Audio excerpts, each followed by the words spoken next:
রমাদানে মারা গেলে বিশেষ ফজিলতের কথা শুনতে পাই, উমরাতেও বিশেষ ফজিলত আছে পড়েছি, তাহলে রমাদানে বিয়ে করায় কি কোনো ফজিলত আছে? ভাই, রমাদানে মারা গেলে বিশেষ কোনো ফজিলতের কথা বিশুদ্ধ হাদিসে আসেনি। তাহলে কি এসেছে, যদি কেউ ভালো কাজে তার খতম হয়, অর্থাৎ যদি সওম অবস্থায় মারা যায়, সেটা তার জন্য বিশেষ উপকারী হবে। কারণ সিয়াম অর্থাৎ যে সওম রেখেছে, সওম পালনকারীর জন্য সুপারিশ করতে আসবে। আর ভালো কাজের মাধ্যমে কারো পরিসমাপ্তি ঘটলে এটা তার উত্তম পরিণতি, আখিরাতের উত্তম পরিণতির প্রমাণবহ। এই জন্য কেউ যদি কোনো রমাদান অবস্থায় মারা যায়, এটা তার রমাদানের সওম অবস্থায় মারা যায়, এটা তার ভালো লক্ষণ। কিন্তু শুধু রমাদানে মরে গেলেই ভালো কিছু পাবে, এটা কোনো হাদিস দ্বারা প্রমাণিত হয়নি।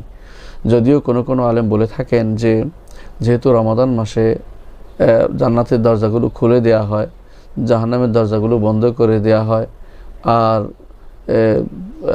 এদেরকে দুষ্ট জিনদেরকে বেঁধে ফেলা হয়, সেহেতু সেই সময়ে জান্নাতের দরজাগুলো খোলা থাকার কারণে, জাহান্নামের দরজা বন্ধ থাকার কারণে তার আযাবটা বন্ধ থাকবে, এমন কোনো কথা পূর্বতন আলেমরা বলেছেন। কিন্তু এই ব্যাপারে কোনো বিশুদ্ধ হাদিসে কিছু আসেনি।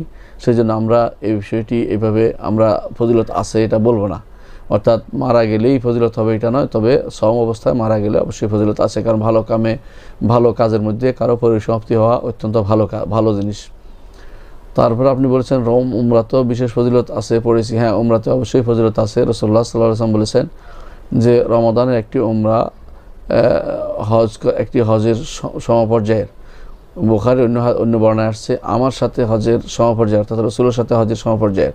তাহলে দুটি হাদিসের দ্বারা বোঝা যাচ্ছে যে রমাদান মাসে উমরার বিশেষ ফজিলত রয়েছে। এই উমরার ফজিলতের সাথে রমাদান মাসে মারা যাওয়ার ফজিলতকে একসাথ করা যাবে না। অনুরূপভাবে আপনি যে এরপর প্রশ্ন করেছেন রমাদানে বিয়ে করায় কি কোনো বিশেষ ফজিলত আছে? না ভাই, রমাদান মাসে বিয়ে করার কোনো বিশেষ কোনো ফজিলত কোরআন হাদিস দ্বারা সাব্যস্ত হয়নি। সুতরাং এটা বলা যাবে না যে বিশেষ কোনো ফজিলত আছে।